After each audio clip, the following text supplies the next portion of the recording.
تو اسی لیے ابھی چاہیے، آپ کے زمانے میں دیکھیے حج تو بڑی محنت کی عبادت ہے، کم از کم نماز کے سلسلے میں مسجدیں بالکل خالی پڑی ہوئی ہیں، فجر میں دیکھو آنکھیں سے آنسو آ جاتے ہیں، اللہ کی اتنا قہر دیکھ کر بھی ہمارا دل و جگر پگھلا نہیں ہے۔ ہاں کیسا بجلیاں پڑے سو دیکھے نہیں، خالی یہاں پیچھے بھی ایک بجلی پڑی ہے، مختصر خالی جھٹکا لگا سوتا گھر کو، اتنا دیکھنے کے باوجود بھی نیند کیسا آتی ہے ہم نہ بستر میں۔ ہاں ہمیں آسان سمجھ گئے ہیں، اللہ کی عبادت کو آسان سمجھ گئے، اور کیا لے جمعہ ٹو جمعہ پڑھ لے تو ہم کو پورا ہفتے کا حق ادا کر ڈالے، ایسا سمجھے ہیں، کیسا بھی کماؤ، سب کے اوپر لاٹھی برس رہی ہے، سب آدمی رزق میں پریشان ہے، گھریلو معاملوں میں پریشان ہے، ایسے حالات بنے ہوئے ہیں، ہر طرف سے آ کر کے مصیبتیں ہیں، اوپر ظالم لوگ کھڑے ہو کر ہم پر ظلم کر رہے ہیں، گھاٹا ہو رہا ہے، بیپار میں گھاٹا ہو رہا ہے۔ ابھی تک ہمیں آ کر یہ غفلت کی نیند سے اٹھنے کا ابھی من نہیں چاہ رہا ہے، سوتے رہیں۔ رمضان میں نے پہلے بولا تھا رمضان گیا بولے تو پھر بقرعید کچھ انتظار کرنا، سو پوری مسجد بھرنا بولے تو پورا اوپر کا نیچے کا سب حصہ بھرنا بولے تو رمضان کا آنا، یعنی تو بقرعید عید کا آنا، تبھی بھرتے اس مسجدہ۔ کہاں چلے گئے وہ مسلیاں جو رمضان کے اندر 4 بجے اٹھ کر اگر سحر کیا کرتے تھے؟ کیا صرف رمضان کے مسلمان بنے یا پورے سال کے مسلمان بنے؟ اللہ کے عذاب کو آنکھوں سے دیکھ رہے ہیں میرے بھائیوں، میں کئی سال سے بول رہا ہوں، یہ وہ زمانہ نہیں ہے کہ جس میں ہم گناہ کرتے رہے اللہ خاموش ہو جائے، یہ وہ زمانہ نہیں ہے، سمجھ جائیں، حرام کاری سے توبہ کر کے اللہ کے دربار میں آ جائیں، جھوٹ سے دھوکے بازی سے توبہ کر کے اللہ کے دربار میں آ جائیں، ورنہ تو آج کا زمانہ ایسا ادھر غلطی کرتا ہے ادھر گناہ کرتا ہے ادھر اللہ کی لاٹھی برستی ہوتی ہے، ایسا زمانہ ہے۔ آپ سمجھ لیں گے نہیں ہمیں گزر لے کے آئے تھے ہمیں یعنی سیف رہتے ہیں، سیف نہیں، اللہ اس وقت بڑے غضبناک ہیں، غصے میں ہے، ایک طرف فلسطین اور غزہ کے اوپر جو ظلم چل رہا ہے ساری دنیا خاموش ہے، اللہ بڑے غضبناک ہے، ہم سمجھ رہے ہیں کہ ہمیں کچھ نہیں ہونے والا۔ اس لیے میرے بھائیو اللہ کا واسطہ، مجھے بہرحال اللہ کا واسطہ دے کر کہتا ہوں، اللہ کے عذاب سے بچنا ہے، اپنے آپ کو سنبھال لو، اپنے آپ کو پکا مسلمان بنا لو، پکا مومن بنا لو، اللہ کے گھروں کو آباد کرنے والے بن جاؤ۔ اس لیے کہ جو بندہ اللہ کے گھر کو آباد کر دیتا ہے، حدیث پاک کے اندر آتا ہے اللہ کے گھر کی آبادی کی محنت کرنے والے، اللہ تبارک و تعالیٰ استغفار کرنے والے، وما کان اللہ لیعذبہم وانت فیہم وما کان اللہ لیعذبہم وہم یستغفرون، پیغمبر آپ جب تک زمین پر رہیں گے ہم زمین پر عذاب نازل نہیں کریں گے، اور آپ کی قوم میں سے جب تک لوگ استغفار کرتے رہیں گے اس وقت تک ہم زمین پر عذاب نازل نہیں کریں گے، استغفار کرنے والے نہیں رہے۔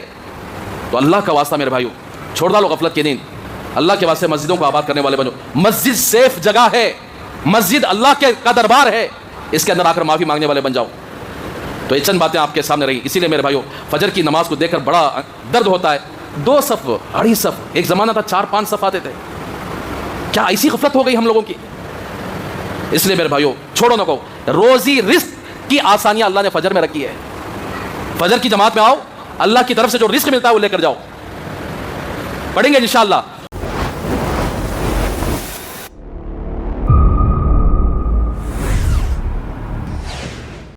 کہ حضرت عبداللہ ابن عمر رضی اللہ عنہما کی وہ حدیث جو آپ کے سامنے پیش کی گئی تھی کہ حضرت عبداللہ ابن عمر رضی اللہ تعالی عنہما ایک مرتبہ مینا کے موقع پر، مینا کے میدان میں رسول اللہ صلی اللہ علیہ وسلم کے ساتھ تشریف فرما تھے، تو حضرت عبداللہ ابن عمر فرماتے ہیں کہ کچھ لوگ آئے رسول اللہ صلی اللہ علیہ وسلم کی خدمت میں اور آ کر عرض کیا یا رسول اللہ ہم آپ سے کچھ سوالات کرنا چاہتے ہیں، آپ اس کا جواب عنایت عطا فرما دیجیے۔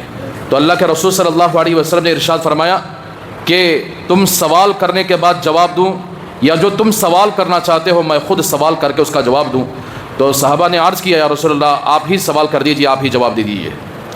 تو رسول اللہ صلی اللہ علیہ وسلم نے ارشاد فرمایا تم حج کے متعلق سوالات کرنے کے لیے آئے ہو، یعنی تمہارے دل کے اندر یہ سوال ہے کہ جب کوئی بندہ حج کرنے کے لیے گھر سے نکلتا ہے تو اس کے گھر سے نکلنے سے لے کر حج کر کے واپس آنے تک اس کو کیا اجر ملتا ہے؟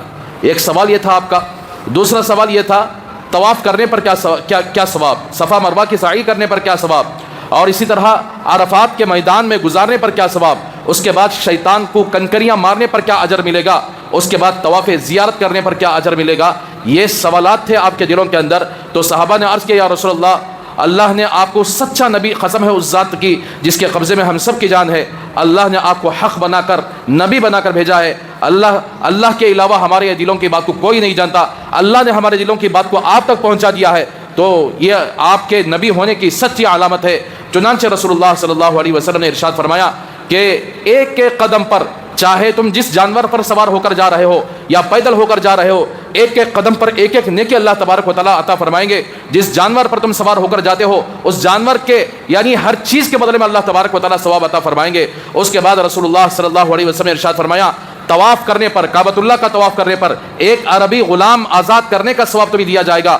پھر صفا مروہ کی سعی کرنے پر 70 عربی غلام آزاد کرنے کا تمہیں ثواب دیا جائے گا۔ یہاں تک بات چل رہی تھی گزشتہ جمعہ کہ رسول اللہ صلی اللہ علیہ وسلم نے 3 سوالوں کے جوابات دیے۔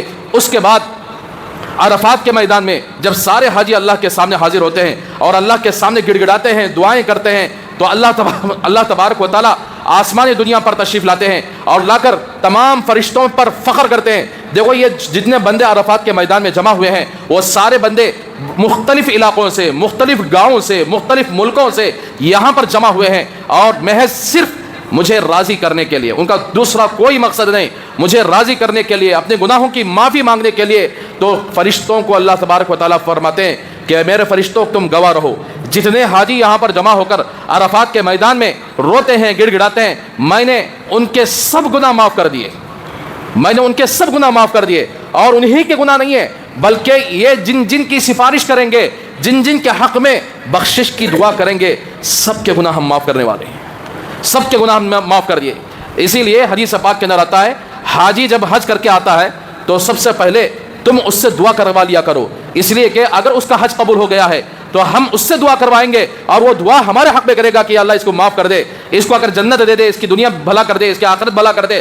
اگر وہ زبان سے کہے گا اگر اس کا حج قبول ہو گیا ہو تو ایسی صورت میں اللہ تبارک و تعالیٰ ہمارے بھی گناہ معاف فرما دیں گے اور اس کی دعا کو اللہ تبارک و تعالیٰ ضرور قبول فرمائیں گے۔ اس لیے کہ اللہ کے رسول صلی اللہ علیہ وسلم نے حدیث بیان فرمائی، عرفات کے میدان میں اللہ تبارک و تعالیٰ جس کے حج کو قبول فرما لیتے ہیں اس کے سارے گناہ معاف فرما دیتے ہیں، کہ اس کے ہی نہیں بلکہ یہ کس کے حق میں سفارش کرے گا، جس کے حق میں یہ یعنی بخشش کی دعا کرے گا، سب کے گناہ اللہ تبارک و تعالیٰ معاف فرمانے والے۔ تو میرے بھائیو، اسی لیے کہتے ہیں کہ حج معمولی عبادت نہیں ہے جو اس کے اندر ساری عبادتیں جمع ہو جاتی ہیں، بدنی عبادت بھی جمع ہو جاتی ہے، مالی عبادت بھی جمع ہو جاتی ہے، جو مشقت یعنی ان اعمال کے لیے کی جاتی ہے وہ ساری چیزیں اس کے اندر جمع ہو جاتے ہیں۔ نماز بھی اس کے اندر آ گئی، قربانی اس کے اندر آ گئی، مال اس کے اوپر خرچ کرنا ہو گیا، اور اسی طرح بدنی عبادت بھی آ گئی، ساری عبادتوں کا مجموعہ حج ہے۔ تو یہ حج اتنی بڑی فضیلت والا ہے، اسی لیے کہتے ہیں کہ جس آدمی پر اللہ تبارک و تعالیٰ نے حج فرض کیا ہو اگر وہ ٹال مٹول کرتا رہے اللہ تبارک و تعالیٰ اس سے بڑے ناراض ہوتے ہیں، یہاں تک کہ اگر اس کو جانے کا ارادہ نہیں ہے، حج کو حقیر سمجھا، اللہ تبارک و تعالیٰ اسے یعنی اپنی فہرست سے نکال پھینک دیتے ہیں، اسے محروم بنا دیتے ہیں۔ اسی لیے ایک زمانہ تھا لوگ حج کے لیے تڑپتے تھے، اللہ کے گھر کے دیدار کو دیکھنے کے لیے تڑپتے تھے، اور اس کے لیے جو کچھ کرنا چاہے کرنے کے لیے تیار ہو جاتے تھے۔ افریقہ کے اندر 5 ایسے نیک آدمی تھے، ایک بہت پرانے زمانے کا واقعہ ہے، جس زمانے میں نہ گاڑی تھے، نہ ریل تھے، نہ کوئی ہوائی جہاز تھی، نہ کوئی ایسے آ کر کیا یہ تھے، بس وہ پانی کے جہاز سے ہوا جدھر لے جاتی ادھر ہی یعنی جانا پڑتا تھا۔ 5 آدمی نیک آدمی تھے، آپس میں ملے، حضرت ابراہیم علیہ السلام کے حج کا تذکرہ ہوا کہ حضرت ابراہیم علیہ السلام نے ایسے ایسے حج کیے، اور اپنی بیوی اور بچے کو لے کر ایک ایسے میدان میں جہاں پر کوئی درخت نہیں ہے، بالکل کوئی سایہ نہیں ہوا، اللہ کے لیے قربان کر کے چھوڑ کر چلے گئے۔ تو یہ بہت بڑی قربانی ہے۔ تو 5 میں سے ایک آدمی کھڑا ہوا اور کہا کہ میں کچھ بھی ہو جائے، چاہے میرے پاس وسائل ہو یا نہ ہو، میں ضرور اللہ کے دربار میں پہنچنے کی کوشش کروں گا اور ضرور حج کرنے کی تیاری کروں گا۔ صرف انہیں تیار نہیں ہوا بلکہ جتنے اس کے 4 ساتھی تھے ان سب کو ابھارا کہ یہ جان اللہ نے دی ہے، اگر اس کو اللہ کی راہ میں قربان کریں، یہ مال اللہ نے دیا ہے، اس کو اللہ کی راہ میں قربان کریں۔ ہم جتنی مشقت اٹھا کر اللہ کے دربار میں پہنچنا چاہتے ہیں، پہنچنے کے لیے اللہ نے ابھی صحت دی ہے، صحت کو غلط جگہ استعمال کرنے کے بجائے ہم اللہ کے راہ میں استعمال کریں، اللہ کے گھر کے دیدار کے لیے استعمال کریں، حج بیت اللہ کے لیے استعمال کریں، تو یہی صحت ہمارے لیے نجات کا ذریعہ بن سکتی ہے۔ تو چنانچہ 5 ساتھی مل کر تیار ہو گئے، اور ان کے پاس اتنا پیسہ نہیں تھا جتنا آ کر حج کو جا کر واپس آنے کا ہوتا ہے، اور کئی 1000 کلومیٹر افریقہ سے آ کر کیا مکہ المکرمہ، درمیان میں سمندر پڑتا ہے، لیکن انہوں نے سمندر کو نہیں دیکھا، اللہ کی ذات پر اللہ سے ایسی محبت فرمائی کہ اس محبت کا نتیجہ یہ ہے کہ اللہ نے ان کو یعنی اس کی طرف راستہ نکالنے کے لیے، اس کی طرف جانے کے لیے اللہ تبارک و تعالیٰ نے ان کو قبول کیا۔ 1 ہفتے کا توشہ تھا، ساتھ لے لیے، 5 آدمی مل کر سفر پر روانہ ہوئے، اور 1 ہفتے تک وہی توشہ کھا لیتے، اور آگے سفر افریقہ کے بارے میں تو آپ سنے ہوئے کہ ساری دنیا کے اندر سب سے زہریلے جانور افریقہ کے جنگل میں ہوتے ہیں، چیر پھاڑ کر کھانے والے جانور افریقہ کے اندر ہوتے ہیں، اور اس زمانے کے اندر کوئی راستہ ایسا نہیں ہے جہاں پر یعنی امن کے ساتھ گزر سکے، ہر راستہ بڑا خطرے کا راستہ تھا۔ جنگل سے گزرتے تو جنگل کے اندر چیر پھاڑ کر کھانے والے جانور، اور جنگل سے ذرا باہر آ جاتے ایسے خطرناک ڈاکو ہوتے تو لوگوں کو مار کر ان کا مال لوٹ لیا کرتے تھے۔ تو ایک یعنی ان 5 آدمیوں میں سے ایک حاجی کا نام تھا حضرت عثمان رحمۃ اللہ علیہ، بڑے نیک اور متقی بزرگ تھے۔ انہوں نے اپنی کتاب کے اندر ایک اپنا واقعہ انہوں نے لکھا ہے اپنے ہاتھ سے۔ تو اب یہ نکلے، ہمیں رات میں سونے کے لیے کبھی کبھار نیند ہی نہیں آتی، ڈر ہوتا تھا کہیں کوئی جانور آ کر ہمیں حملہ نہ کر دے، کوئی زہریلا جانور جنگل میں ہوتے تو رات بھر ایسے ہی گزار لیتے، پھر صبح جیسی ہوتی فوراً سفر کے لیے روانہ ہوتے۔ ہم نکلتے یہاں تک پہنچے کہ ہمارا پورا توشہ ختم ہو گیا، بالکل فاقے پر ہماری زندگی گزرنے لگی۔ تو اس کے بعد ہم نے جس گاؤں میں جاتے آگے کے سفر کے لیے مزدوری کرے، صبح سے لے کر شام تک مزدوری کرتے، کچھ پیسہ جمع ہو جاتا، اس سے کچھ راشن لیتے، پھر آگے نکل جاتے۔ تو کئے دن ہم نے جس گاؤں میں جاتے آگے کے سفر کے لیے مزدوری کا کام کرتے، اس مزدوری کو جمع کرتے اور آگے کا سفر طے کر لیتے۔ تو چنانچہ ایسے گزرتے 2 سال تک ہم سفر میں رہے۔ انسان جب اللہ سے ایسی محبت کرتا ہے تو پھر اللہ تبارک و تعالیٰ بھی اس انسان پر بڑے مہربان بن جاتے ہیں۔ لیکن محبت کرنے والے کی کمی آج بہت زیادہ ہو گئی ہے، نہ کے برابر ہے۔ اللہ سے جس کی محبت ہو جاتی ہے سمجھو کہ وہ دنیا کے اندر بھی خوش و خرم رہے گا اور آخرت کے اندر بھی رہے گا۔ اللہ کے لیے جو بندہ قربانی دیتا ہے نا، اللہ تبارک و تعالیٰ اس کے ایک چیز کو بھی اگر ضائع ہونے نہیں دیں گے۔ تو یہ 5 آدمی 2 سال تک سفر کرتے رہے۔ اس 2 سال کے اندر 2 آدمیوں کا انتقال ہو گیا۔ چلتے چلتے دنیا ہی سے اللہ کو پانے کے لیے، اللہ کے گھر کے دیدار کے لیے، حج بیت اللہ کی زیارت کے لیے ان کی آخر جان کسی بیماری کی وجہ سے، کسی اس کی وجہ سے یعنی بیمار ہو کر یہ 2 ساتھی انتقال ہو گئے۔ حضرت عثمان فرماتے ہیں کہ مجھے ڈر ہوا کہیں ایسا نہ ہو کہ اب ہم صرف 3 ساتھی باقی رہ گئے، اور 3 ساتھی پہنچتے پہنچتے کتنے دن لگائیں گے۔ تو چنانچہ ایک مرتبہ افریقہ کے جنگل میں ہم لوگ سوئے ہوئے تھے، ایک زہریلا جانور آ کر مجھے کاٹ لیا، اور ایسی خطرناک تکلیف ہوئی۔ جب وہ کاٹا تو میرے جسم کے اندر سارا زہر پھیل گیا، میں اٹھنے کے قابل نہیں رہا، میں چلنے کے قابل نہیں رہا، میرے صرف 2 ساتھی رہے اور 2 ساتھی انتقال ہو گئے، اور ہم لوگ بڑی مشقت کے ساتھ اسی تکلیف میں رات دن وہیں پر گزارے۔ پھر اس کے بعد یعنی اللہ نے کچھ افاقہ ہوا، کچھ ہم جھاڑی پتی کا علاج کیے تو اس کی وجہ سے زہر کے اندر کچھ افاقہ ہوا، پھر ہم آگے جانے کے لیے تیار ہوئے۔ چلتے چلتے سمندر کے ساحل پر پہنچے، سمندر کے کنارے پر پہنچے، وہاں سے جدہ کے لیے ہم نے آ کر کشتی کرائے پر لی، کشتی کرائے پر لی، ہم نے سوار ہو گئے۔ کشتی میں سوار ہوتے ہوتے ہمارا ایک اور ساتھی بیمار ہو گیا اور اس کو یقین ہو گیا کہ اب میں مرنے والا ہوں۔ تو اس نے ایک وصیت فرمائی کہ دیکھو اگر تم کو اللہ تبارک و تعالیٰ نے حج بیت اللہ کو پہنچا دیا تو میری وصیت ہے تم جا کر کعبۃ اللہ کے سامنے، اللہ کے سامنے آ کر یہ دعا کرنا کہ اللہ میرے جتنے ساتھی ہیں ان ساتھیوں کی خواہش آپ کے گھر کا دیدار، آپ سے محبت کا اظہار، آپ کے گھر کو پہنچ کر طواف کرنے کا شوق تھا، صفا مروہ کی سعی کرنے کا شوق تھا، مینا مزدلفہ کے اندر وقوف کرنے کا شوق تھا، عرفات کے میدان میں گڑگڑانے کا شوق تھا، آپ کے سامنے رو کر اپنی محبت کا اظہار کرنے کا شوق تھا، لیکن زندگی نے وفا نہ دیا۔ یا اللہ یہ موت آپ قبول فرما لیجئے، ہمیں صحابہ کے ساتھ، رسول اللہ صلی اللہ علیہ وسلم کے ساتھ کل قیامت کے دن یا اللہ ہمیں جنت نصیب فرمائیے، یہ دعا وہاں جا کر کر لینا۔ چنانچہ وہ ساتھی تھوڑے دن گزرے تھے کشتی کے اندر، اتنا بیمار ہوا، کوئی ڈاکٹر علاج کرنے والا، کوئی حکیم علاج کرنے والا نہ سمندر کے اندر ہوتا ہے، نہ وہ زمانے کے اندر کشتیوں کے اندر کوئی ایسا انتظام ہوتا ہے، وہ کشتی ہی کے اندر انتقال ہو گیا۔ اور اس کے انتقال پر ہمیں اور بڑا صدمہ لگا کہ کیسے ہم پہنچ سکتے ہیں، کیسے پتہ نہیں ہماری بھی موت اس پہنچنے سے پہلے آ گئی۔ تو ہم جس مشقت کو اٹھا کر یہاں تک سفر کر کے 2 سال ہمارا گزرا ہے لیکن ہم نہیں پہنچ پائے۔ چنانچہ حضرت عثمان جو 5 ساتھیوں میں تھے افریقہ کے رہنے والے، وہ فرماتے ہیں کہ میری بھی طبیعت تھوڑا بیمار ہونے لگی، میری طبیعت کے اندر بھی بیماری شروع ہو گئی۔ پھر اس کے بعد کئی مہینوں کے سفر کے بعد جدہ کو ہماری کشتی پہنچی۔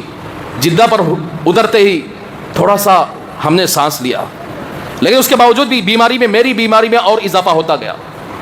میں نے ڈر گیا، میرے دل کے اندر محسوس ہوا کہ اب میں دنیا سے جانے والا ہوں۔ تو میرا جو بقیہ ایک ساتھی تھا، 5 ساتھی نکلے تھے، 3 ساتھی راستے ہی میں آ کر کیا انتقال ہو گئے، اور جو میرا بقیہ ایک ساتھی تھا اس سے میں نے کہا کہ دیکھو میری بھی کوئی امید نہیں ہے.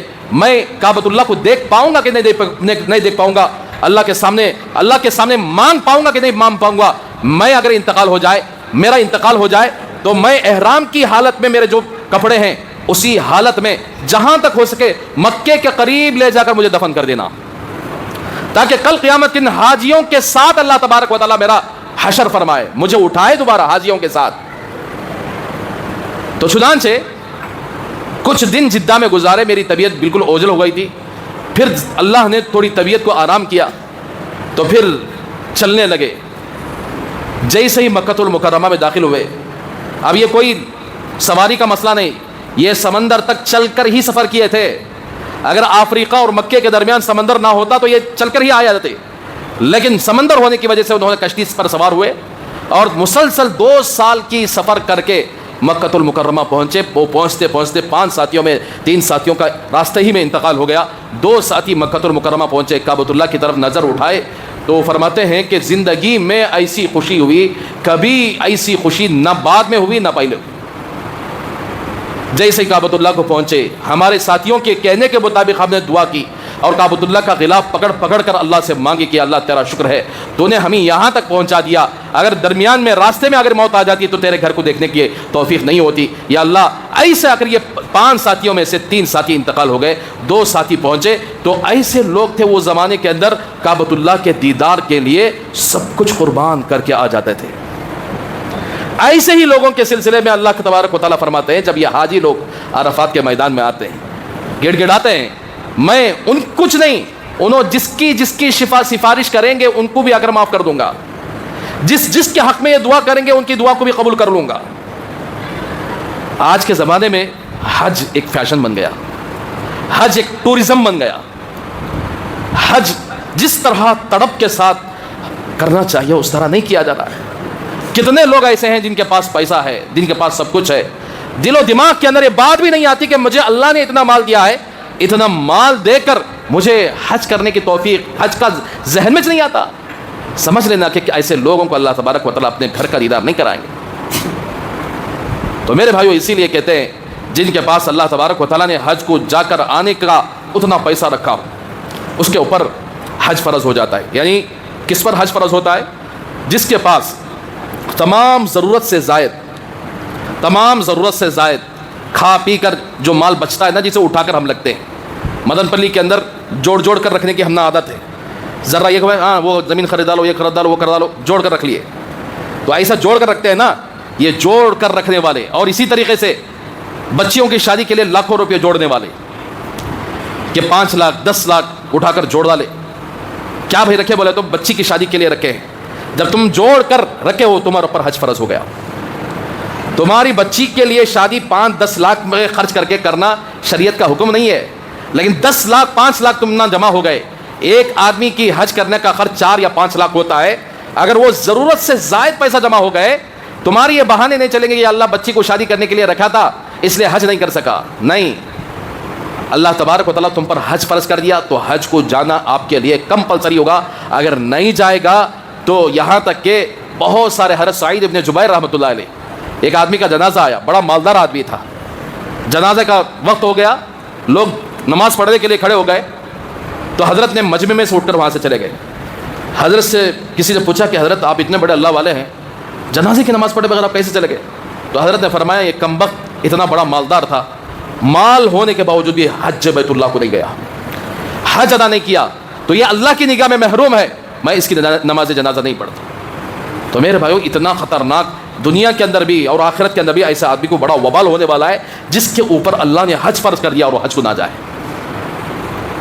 کتنا جوڑ کر رکھیں گے؟ کیا کبھی دل کے اندر یہ خواہش نہیں ہوئی کہ اللہ کے گھر کی زیارت کریں؟ کیا کبھی یہ خواہش نہیں ہوئی کہ مسجد نبوی کو جا کر اللہ کے رسول صلی اللہ علیہ وسلم کے شہر کی زیارت کریں؟ کبھی یہ خواہش نہیں ہوئی کہ مینا, مزدلفہ, عرفات جہاں پر اللہ کے رسول صلی اللہ علیہ وسلم کے پاؤں مبارک وہاں پر گئے ہوئے ہیں, کبھی یہ خواہش نہیں ہوئی کہ کعبۃ اللہ کے اطراف میں اللہ کے رسول صلی اللہ علیہ وسلم نے 50 پر 3 سال تک طواف کیا ہے؟ کبھی یہ خواہش نہیں ہوئی جہاں پر اللہ کے رسول صلی اللہ علیہ وسلم نے کتنے مرتبہ صحابہ کے ساتھ وہاں پر چلے پھرے ہوں, کیا اسے دیکھنے کی خواہش نہیں ہوئی؟ کبھی اللہ کے گھر کو دیکھنے کی خواہش نہیں ہوئی؟ پیسہ کیا کریں گے؟ میرے بھائیو واقعات اٹھا کر دیکھیں, تاریخ اٹھا کر دیکھیں, جن لوگوں نے حج کے سفر کو حقیر سمجھا, حج کے جانے کا ارادہ نہیں کیا, مال کو ترجیح دی, مال جمع کرنے پر یعنی ترجیح دے کر مال کو جمع کیا گیا, اللہ تبارک و تعالیٰ ایسے لوگوں کو محروم بھی کیے ہیں اور ایسی لوگوں کی موت بھی بڑا خطرناک آئی ہوئی. ایک آدمی تھا, گورنمنٹ اپلائی, 60 سال اس کی عمر ہوئی تو ریٹائرڈ ہو گیا. کچھ لوگوں نے اسے سمجھایا, غالباً وہ حیدرآباد کا رہنے والا تھا, سمجھایا کہ بھائی اب تو آپ کے پاس تو بہت سارا پیسہ گورنمنٹ دیتی ہے, ضرورت سے زائد آپ کے پاس پیسہ جمع ہو جاتا ہے, اب ایک مرتبہ حج کے لیے چلے جاؤ. علماء نے اسے تشکیل کی تو اس نے تیار ہو گیا, ٹھیک ہے میں چلا جاؤں گا. اس نے درخواست دیا حکومت کو, درخواست قبول ہو گئی, منظور ہو گئی, ٹکٹ بھی بن گئی, ویزا بھی لگ گیا. جانے کے قریب تھا, اس کا ایک لبرل قسم کا بھائی آیا. لبرل قسم کا بولے تو ہمیشہ اسلام کے خلاف زہر انگلنے والے, بعض اپنے آپ کو مسلمان کہنے والے جن کو ملحد کہا جاتا ہے, ان کو حج کے اوپر بھی ڈاؤٹ رہتا, روزے کے اوپر بھی ڈاؤٹ رہتا. کئی کو اللہ روزہ رکھا سو کیا کام نہیں کیا, نعوذ باللہ, ایسے باتیں. کئی کو نماز پڑھنا سو, کئی کو حج کرنا سو, کئی کو زکات دینا سو. ایسے ملحد لوگ جو ہمیشہ اسلام کے خلاف اپنے شک کو اگر لوگوں کے سامنے ظاہر کرتے ہیں, ایسا ایک اس کا بھائی آیا اور کئی کیا جاتا بات, 5 لاکھ 6 لاکھ روپے خرچہ کر لے کو. ہاں وہ 5 لاکھ 6 لاکھ بولے تو زیوریں آ جاتی ہیں, فلاں چیز آ جاتی ہے, فلاں یہ تم مول لے جا, فلاں یہ کر لے جا, ایسا کر اس کے ذہن میں ڈال دیا. تو چنانچہ اس نے فوراً میں نہیں جاتا, ٹکٹ بھی بن گئی, ویزا بھی لگ گیا, میں نہیں جاتا بول کر بیٹھ گیا. بہت سارے اس کے رشتہ دار, اس کے پڑوسی سمجھائے کہ دیکھو حج اور کعبۃ اللہ کی زیارت اللہ تبارک و تعالیٰ جس کو توفیق دیتے ہیں وہی کر سکتا ہے. آپ اگر اپنے ارادے کو کیا ہے اس طرح ختم نہ کرو, جاؤ, اور تمہارا کیا بھی یہاں نہیں ہے, اب تمہیں ریٹائرڈ ہو گئے, تمہیں یہاں ہوگا کیا بھی کرنا سے بھی نہیں, جاؤ اللہ کے سامنے جا کر حج کر لے کر آ جاؤ. تو اس نے نہیں سنا, نہیں جی کیا ضرورت نہیں, اگلا سال چلے جا تمہیں. تو جس تاریخ کو انہیں جانا تھا, فلائٹ کی ٹکٹ تھی, جس تاریخ کو واپس آنا تھا اس کے اندر بھی فلائٹ کی ٹکٹ تھی, لیکن جب وہ واپس آنے کی تاریخ تھی نا, اس کے 3 دن کے بعد اس آدمی کو ہارٹ اٹیک ہوا, اسی حالت میں انتقال ہو گیا. تو میرے بھائی اس سے اندازہ لگاؤ, یہ ایک آدمی یہاں سے جانا تھا, ٹکٹ بھی بن گئی, ویزا بھی لگ گیا, لیکن دل کے اندر تھوڑی سی حج کے بارے میں شک و شبہ پیدا ہو گیا اور اس نے مال کو ترجیح دیا. تو اللہ تبارک و تعالیٰ نے اگر چلا جاتا, گناہ دھل جاتے, صاف ہو کر آ جاتا, 3 دن کے بعد مرنا ہی تھا, تقدیر میں اس کی اگر لکھی ہوئی تھی موت کہ اس کی جو تاریخ تھی واپس آنے کی, اس کے 3 دن کے بعد مرنا ہی تھا, تو جب مرے گا تو نامہ اعمال میں اس کے گناہ ختم ہو چکے ہوگے, اللہ کے سامنے حج کرنے والا بن کر حاضر ہوا ہوگا. لیکن اللہ نے اس کی بری نیت کو رکھ کر اس کے آخر کیا محروم کر دیا. اسے پیسے تھے, سب کچھ ہو گیا تھا, لیکن اللہ نے اس کو اپنا گھر کا دیدار نہیں دکھایا. کتنے لوگ ایسے ہیں وہاں پہنچ کر بھی کعبۃ اللہ سے اتنی سخت نفرت تھی, مسلمانوں کے کردار سے بہت نفرت تھی, مسلمان جو داڑھی چھوڑتے ہیں, جبہ پہنتے ہیں, مسلمان جو نمازیں پڑھتے ہیں, اس سے بڑی نفرت تھی. لیکن وہاں تک پہنچ کر بھی اللہ تبارک و تعالیٰ کے گھر کی زیارت نہ کرنے والے کئی سینکڑوں واقعات. یہ ایک انجینئر تھا, عمومی طور پر, اس لیے میرے بھائیوں میں کہتا ہوں کہ اپنے بچوں کو پڑھاؤ لیکن مسلمان بنا کر پڑھاؤ, بچہ مسلمان بن کر رہے. ورنہ تو بہت سارے ڈاکٹرز بن گئے مسلمانوں میں, بہت سارے انجینئرز بن گئے مسلمانوں میں, بہت سارے ٹیچرز بن گئے مسلمانوں میں, بہت سارے گریجویٹ بن گئے مسلمانوں میں, لیکن اسلام سے بڑی نفرت ان لوگوں کو ہوتی ہے اس لیے کہ انہوں نے بچپن سے لے کر جوان ہونے تک, نوکری حاصل کرنے تک کبھی اسلام کے الف کے بارے میں نہیں جانا. اس لیے انہوں نے کیا ہے اپنے ذہن کو اسلام کے خلاف بنا کر رکھ دیے. ایسے ماحول میں رہے, اس کے دوست بھی اسلام کے خلاف زہر اگلنے والے, اس کے پڑوسی بھی اسلام کے خلاف زہر اگلنے والے, جہاں پر یہ کام کرتا ہے وہاں بھی اسلام کے خلاف بکنے والے لوگ اس کے ذہن کو بناتے ہیں, اور وہ کب ہی سے اسلام سے خارج ہو جاتا ہے, ایمان اس کا چھن جاتا ہے, اسے پتہ بھی نہیں چلتا. تو ایک مرتبہ ایسا ہوا کہ اس انجینئر کا بھائی امریکہ میں رہتا تھا, اس نے پیسے بھیجا کہ ان کی والدہ تھی, تم یہ رقم لے کر والدہ کو عمرہ کرا کر لے کر آ جاؤ.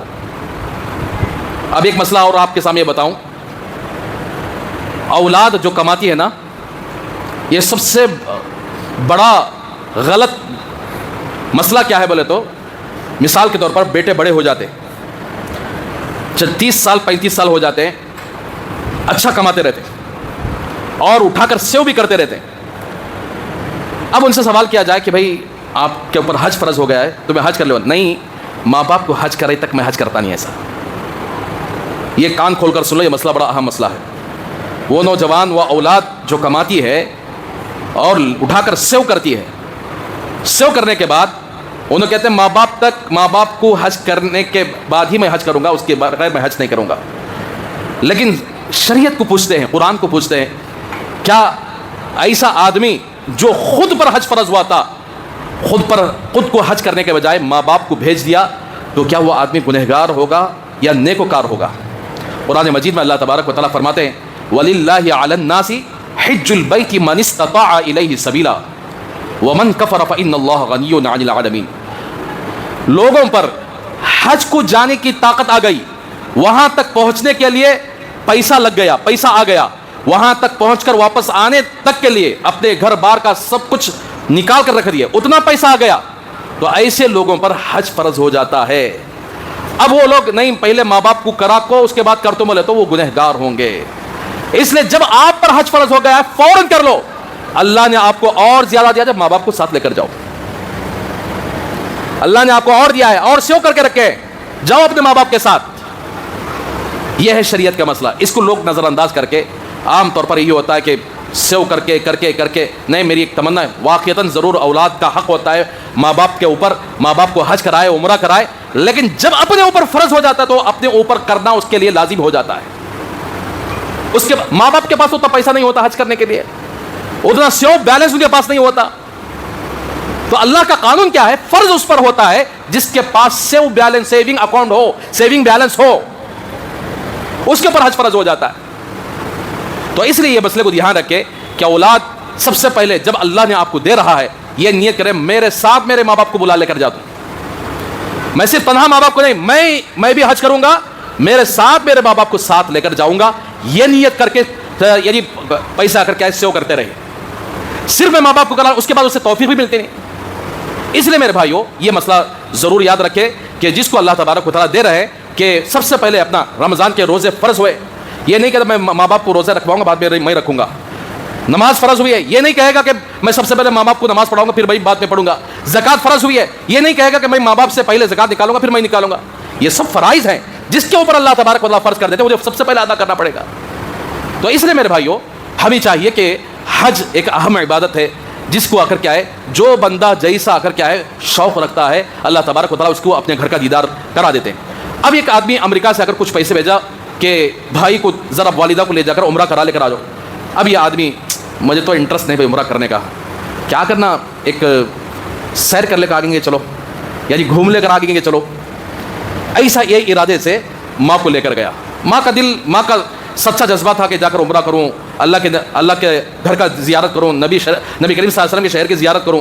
جیسے ہی وہ مکۃ المکرمہ پہنچنے کے بعد بھی وہ نوجوان جو صرف اس ارادے سے نکلا ہوا تھا کہ میں سیر و تفریح کر کے آ جاؤں گا، پھر لے کر آ جاؤں گا، یہ نیت سے نکلا تھا، جیسے ہی مکے میں داخل ہوا ایسی خطرناک بیماری اللہ نے اسے لگا دیا، سیدھا لے جا کر اسے ہاسپٹل پہنچا دیا گیا. اس کی ماں نے عمرہ کر لیا، پھر مدینے کو بھی چلی گئی، مدینے سے مکہ واپس آئی، واپس آنے تک اس کی بیماری ایسے ہی رہی، بیماری ختم نہیں ہوئی. پھر اپنے بیٹے کو لے کر سیدھا واپس اپنے گاؤں کو آ گئی. مکے تک پہنچنے کے بعد بھی اس کو اللہ تبارک و تعالیٰ اپنے گھر کا دیدار نہیں کرائے. اس لیے ہمیں چاہیے کہ اللہ کے گھر کے دیدار کی تمنا ہر ایک آدمی کو رہے. وسائل، اسباب، راستے یہ اللہ کے ہاتھ میں. شوق کے لیے اللہ کوئی پیسہ نہیں مانتے کہ تم شوق کے لیے اگر اتنا پیسہ بھر دو، شوق رکھو، اللہ تبارک و تعالیٰ ایک نہ ایک دن ضرور بلائیں گے. اور جن کے پاس اللہ تبارک و تعالیٰ نے مال و دولت عطا فرمائی ہو، اور جو لوگ اپنی بیٹیوں کی شادیوں کے لیے پیسہ جمع کر کے رکھ رہے ہو، ان کے اوپر حج فرض ہو جاتا ہے. وہ کمپلسری حج کو جا کر آنا ہی ضروری ہے. نہیں اگر حج کو نہیں گئے تو اللہ تبارک و تعالیٰ دنیا کے اندر بھی اس کو محروم کر دیتے ہیں اور آخرت کے اندر بھی محروم کر دیتے ہیں. اور دوسری بات یہ ہے جو لوگ حج کو جا کر آتے ہیں ان کے حج کے قبول ہونے کی علامت کیا ہے؟ بہت سارے لوگوں کا حج قبول ہوتا ہے، بہت سارے لوگوں کو اللہ تبارک و تعالیٰ ریجیکٹ بھی کر دیتے ہیں. حضرت علی ابن موفق رحمۃ اللہ علیہ بہت بڑے اللہ والے گزرے، وہ فرماتے ہیں کہ میں نے 50 حج کیے تھے اور 50 میری زندگی جیسی باقی رہی، ہر سال میں حج کرتا رہا اور ہر حج کا ثواب میں نے رسول اللہ صلی اللہ علیہ وسلم کو، حضرت ابوبکر صدیق کو، حضرت عمر فاروق کو، حضرت عثمان غنی، حضرت علی رضی اللہ عنہ اجمعین کو وقف کر دیا تھا اور میرے والدین کو وقف کر دیا تھا. ایک مرتبہ میں حج کرنے کے لیے گیا، لوگوں میں آ کر بہت بڑا شور رہا. مینا میں جب داخل ہوا کچھ نیند سے لگ گئی, سو گیا. خواب کے اندر دیکھتا ہوں کہ دو فرشتے ڈسکس کر رہے ہیں کہ بھائی اس سال کتنے لوگ حج کو آئے. تو ایک فرشتہ کہتا ہے کہ معلوم نہیں بھائی. دوسرا فرشتہ کہتا ہے 6 لاکھ آدمی حج کو آئے. کتنے لوگوں کا حج قبول ہوا 6 لاکھ میں؟ تو ایک فرشتہ کہتا ہے 6 آدمیوں کا صرف حج قبول ہوا ہے. تو یہ سننا طاہر علی ابن موفق رحمۃ اللہ علیہ فوراً نیند سے بیدار ہو گئے, گھبرا گئے. یا اللہ یہ کیا ماجرا ہے, پتہ نہیں میرا حج قبول ہوا کہ نہیں ہوا ہے, پتہ نہیں کیا ہوا. اسی فکر کے ساتھ مینا سے سارے ارکان وغیرہ پورا ادا کر کے کعبۃ اللہ کے پاس آئے. کعبۃ اللہ کا خلاف پکڑ کر رو رہے تھے کہ اللہ پتہ نہیں میں ان 6 آدمیوں میں سے ہوں کہ نہیں ہوں. 6 لاکھ آدمیوں میں 6 آدمیوں کا صرف حج قبول ہوا ہے, ان 6 آدمیوں میں سے میرا نام ہے کہ نہیں ہے. اسی فکر میں رو رہے تھے, اللہ سے مانگ رہے تھے. مانگ مانگ کر یعنی سجدے میں گرے, سجدے میں آ کر اونگ لگ گئی, نیند لگ گئی. وہی 2 فرشتے جو آئے تھے مینا کے اندر وہی آئے, خواب کے اندر نظر آئے. آپس میں وہی ڈسکس ہوا کتنے لوگوں کا حج قبول ہوا ہے. تو ایک فرشتہ کہتا ہے 6 آدمیوں کی برکت سے اللہ تبارک و تعالیٰ 6 لاکھ آدمیوں کے حج کو قبول کر لیا ہے. اللہ نے 6 آدمیوں کو, اس میں حضرت علی ابن موفق رحمۃ اللہ علیہ جن کا معمول تھا حج کرتے وہ سارا ثواب اللہ کے رسول اور یعنی خلفائے راشدین اور اپنے والدین کو پہنچا دیتے تھے. انہوں نے اس حج کے اندر یہ بھی ارادہ کیا تھا کہ ایک مرتبہ وہ عرفات کے میدان میں گئے ہوئے تھے, لوگوں کی بھیڑ تھی. یا اللہ میرا ایک حج باقی رہ گیا ہے, اس کا ثواب اس مجمع کے اندر جس کا حج آپ نے قبول نہیں کیا میں اس کو وقف کرتا ہوں. تو اس لیے بھیڑ جاتی ہے, لاکھوں کی بھیڑ جاتی ہے, لیکن کچھ لوگوں کا حج قبول ہوتا ہے, ان کی برکت سے سارے لوگوں کا حج قبول کر لیتے ہیں. اسی لیے حاجی کا حج کے قبول ہونے کی علامت کیا ہے؟ جب وہ حج کو جا کر واپس آتا ہے تو پھر وہ حاجی کبھی داڑھی منڈواتا نہیں ہے. وہ حاجی پہلے داڑھی منڈاتا تھا لیکن حج کو جا کر آنے کے بعد داڑھی چھوڑ دیا. حج کو جا کر آنے کے بعد تخنوں کے نیچے اگر پینٹ پہنتا تھا تخنوں کے اوپر لگ گیا. حج کو جا کر آنے کے بعد سنت سے محبت اس کے دل و دماغ کے اندر, اس کے رگ اور رگ کے اندر سنت سے محبت آ گئی. تہجد کی نماز پڑھنے والا بن گیا, ذکر و اذکار کرنے والا بن گیا, اللہ یعنی قرآن مجید کی تلاوت کرنے والا بن گیا. اتنا تقویٰ اس کے اندر آ گیا کہ ڈر ڈر کر اللہ سے زندگی گزار رہا ہے, حلال اور حرام کی تمیز کرتے ہوئے زندگی گزار رہا ہے. سمجھ لینا کہ اس کا حج قبول ہو گیا. جو بندہ اپنے آپ کو حاجی کہہ رہا ہے, حج کر کے آیا ہے لیکن حج کر کے آنے کے بعد اس کا الٹا کر رہا ہے. حج کرنے سے پہلے فرائیڈی کام کرتا تھا, حج کرنے کے بعد اور زیادہ فرائیڈی بن گیا. حج کرنے سے پہلے نمازیں چھوڑتا تھا, حج کرنے کے بعد اور زیادہ نمازیں چھوڑنے والا بن گیا. حج کرنے سے پہلے داڑھی منڈاتا تھا, حج کرنے کے بعد اور زیادہ داڑھی منڈانے والا. نام کا حاجی رہ گیا لیکن اس کے عمل میں کوئی اضافہ نہیں ہوا, اس کے تقوی میں کوئی اضافہ نہیں ہوا. سمجھ لینا کہ یہ آدمی کا حج قبول نہیں ہوا, اس لیے کہ حج کو جا کر آنے کے بعد اس کی زندگی بدل جاتی ہے, اس کے تقوی میں آ کر کیا ہے اضافہ ہو جاتا ہے, اس کی زندگی کے اندر نیک اعمال کی توفیق مل جاتی ہے اور وہ دعاؤں میں مشغول ہو جاتا ہے. وہ پوری زندگی اللہ کو یاد کر کے رو رو کر زندگی گزار لیتا ہے. سمجھ لینا کہ ایسے آدمی کا حج قبول ہو گیا. کتنے کے لوگ حاجی صاحب داڑھی منڈاتے رہتے, کٹ کرتے رہتے, شرم نہیں آتی اللہ کے گھر کو جا کر آئے ہیں, اللہ کے گھر کو دیکھ کر آئے ہیں, ابھی تک پینٹ شرٹ پہنتے ہوئے نظر آتے ہیں, بوڑھے ہو گئے ہیں. بھائی سنت لباس پہنو, آپ کو کون سا نکاح دوسرا کرنا ہے؟ آپ حج کو جا کر آئے وہی لباس. بڑے بڑے لوگ ابھی پینٹ شرٹ نہ نیچے لڑالے کو یعنی بوڑھے ہو گئے رہتے ہیں, بال ابھی تک سنت لباس نہیں پہنے. میرے بھائیو اسی لیے کہتے ہیں حج ایسے لوگوں کا قبول ہو جاتا ہے جس کی علامت کیا ہے؟ حج کو جا کر آنے کے بعد ان کی زندگی بدل جاتی ہے, وہ متقی بن جاتے ہیں. سمجھ لینا کہ ان کا حج قبول ہو گیا. تو اسی لیے میرے بھائیو ہمیں چاہیے کہ کریں گے انشاءاللہ, سب حج کا ارادہ کریں گے. جن کے اوپر حج فرض ہے وہ ضرور حج کر لیا کریں, لیکن حج کو جا کر آنے کے بعد ٹائٹل کے لیے آ کر نہ انتظار کریں. حاجی صاحب بولے تو خوش ہو جانا نہیں, حاجی صاحب بولے تو یہ دیکھنا کہ میرا حج قبول ہوا کہ نہیں ہوا.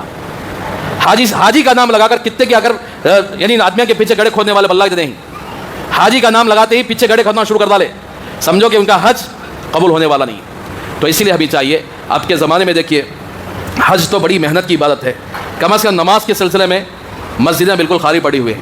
فجر میں دیکھو آنکھیں سے آنسو آ جاتے ہیں. اللہ کی اتنا قہر دیکھ کر بھی ہمارا دل و جگر پگھلا نہیں ہے.